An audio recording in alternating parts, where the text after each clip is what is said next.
안녕하세요. 오늘 저희는 당신께서 보내주신 자료들을 좀 깊이 파고들어 보려고 합니다. 특히 요즘 많이 이야기되는 국방비 증강 문제, 이게 세계 경제에 어떤 영향을 미칠지 한번 자세히 살펴보겠습니다. 네, 안녕하세요. 아시다시피 우크라이나 전쟁이나 또 중동 불안, 대만 문제 같은 것들 때문에요. 선진국들이 수십 년 만에 처음으로 다시 군비 증강에 나서고 있잖아요. 그냥 뉴스 헤드라인만 볼 게 아니라 이면에 있는 진짜 경제적인 파급 효과가 뭔지 그걸 이해하는 게 오늘 저희 목표입니다. 네, 맞습니다. 그 지정학적 불안정성 때문에 부유한 주가들 중심으로 재무장 움직임이 아주 뚜렷하죠.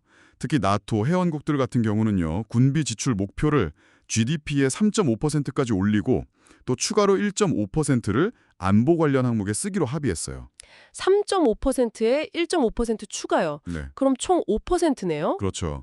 만약 이게 2035년까지 다 현실화된다면요, 그 러시아가 우크라이나 침공하기 전보다 매년 실질적으로 8천억 달러를 더 쓰게 될 수 있다는 계산이 나옵니다.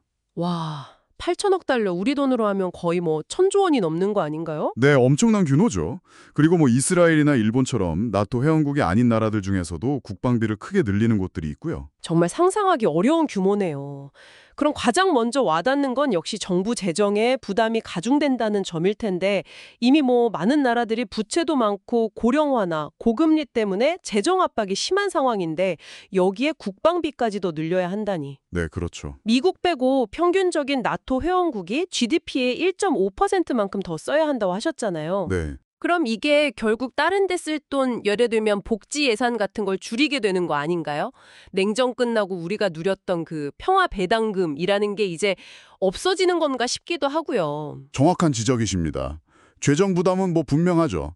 그럼 이게 경제 성장에는 어떤 영향을 줄까요? 얼핏 생각하면 정부 지출이 늘어나니까 경기가 좀 살아나는 소위 케인스주의적 효과를 기대할 수도 있을 텐데요. 정부가 돈을 풀어서 수요를 만드는 거죠. 네, 뭐 이론적으로는 그렇죠. 하지만 지금 많은 선진국들이 실업률은 이미 낮고 인플레이션 압력은 계속 받고 있잖아요. 맞아요. 물가가 문제죠. 그래서 이런 식의 부양 효과는 좀 미미하거나 오히려 물가만 더 자극할 수 있다는 분석이 좀 더 많습니다. 게다가 국방비 지출이라는 게 본질적으로는 소비에 가깝지 이게 뭐 국민들 생활 수준을 직접적으로 막 높여주는 그런 투자는 아니니까요. 그렇군요. 아, 그런데 정치인들은 또 국방 지출 늘리면 좋은 일자리가 많이 생긴다고들 하잖아요. 영국 총리도 뭐 다음 세대를 위한 안정적이고 보수 좋은 일자리 이런 약속을 했다고 하고요. 근데 자료를 보면 이 부분도 좀 다르게 봐야 할 것 같은데요. 네, 맞습니다.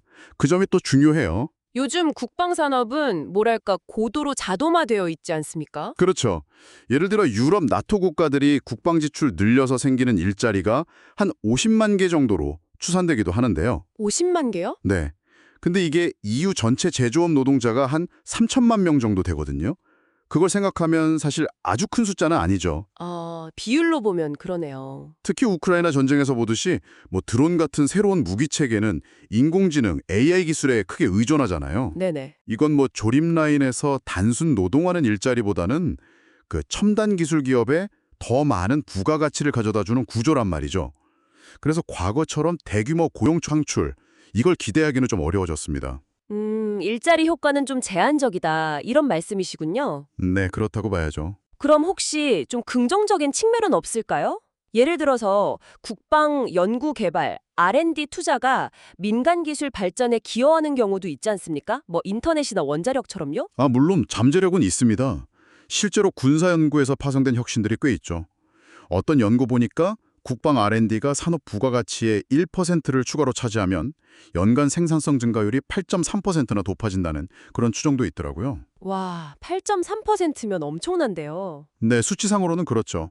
하지만 이것도 너무 낙관하기는 좀 이릅니다. 예를 들어 유럽 국가들은 주력 전차를 각기 다른 12종류나 운영하는데 미국은 딱 한 종류만 쓰거든요. 네, 12종류요? 전차를요? 왜 그렇게 하죠? 좀 그렇죠. 이런 비효율이나 중복 투자가 굉장히 심각합니다. 이게 단순히 돈 낭비일 뿐만 아니라 동맹국 군대끼리 같이 작전하는 능력, 즉 상호 운용성까지 떨어뜨리는 문제거든요. 아, 이해가 되네요. 그 각자 자기 나라 방위산업체 보호하고 뭐 그런 정치적인 이유가 크겠군요. 네, 그런 요인들이 분명히 작용합니다. 뭐 자국 산업 보호라든지 일자리 유지 같은 그런 정치적 고려가 효율성이나 상호 운용성보다 우선시되는 경우가 많은 거죠. 결국 정부는 안보 강화, 예산 효율성, 또 뭐 지역적 형평성 이런 것들 사이에서 굉장히 어려운 균형점을 찾아야 하는 숙제를 안게 되는 겁니다. 그렇군요. 그러면 오늘 이야기를 좀 종합해보면요.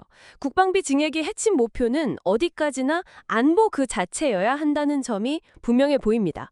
뭐 경제 부양이나 일자리 창출 효과는 사실 부수적이거나 어쩌면 기대보다 훨씬 작을 수도 있고 이걸 마치 주목표인 것처럼 내세우는 건 좀 현실과 다를 수 있다 이런 거네요. 네, 맞습니다. 괜히 하나의 예산으로 여러 마리 토끼를 다 잡으려다가 오히려 비효율만 커질 수 있다는 점, 이걸 좀 유권자들에게 솔직하게 설명할 필요가 있겠습니다. 네, 정확합니다. 오늘 논의를 마무리하면서 청취자 여러분께서 한 번 더 생각해 보시면 좋을 질문을 하나 던져보고 싶습니다. 물론 국방 R&D가 때로는 혁신을 낳기도 하지만 당장 우리가 마주한 현실은 재정 압박이고 또 제한적인 일자리 증가라는 거잖아요. 네. 그래서 중요한 건 단순히 얼마나 쓰느냐가 아니라 진정한 안보를 위해 얼마나 효율적으로 쓰느냐 하는 점인데요. 여기서 한 걸음만 더 나아가서 만약에 효율성만을 극단적으로 추구하게 된다면 혹시 과거에 인터넷 같은 그런 예상치 못한 혁신을 가능하게 했던 어떻게 보면 좀 자유롭고 때로는 비효율적으로 보였던 그런 연구개발의 기회마저 우리가 놓치게 되는 건 아닐까요?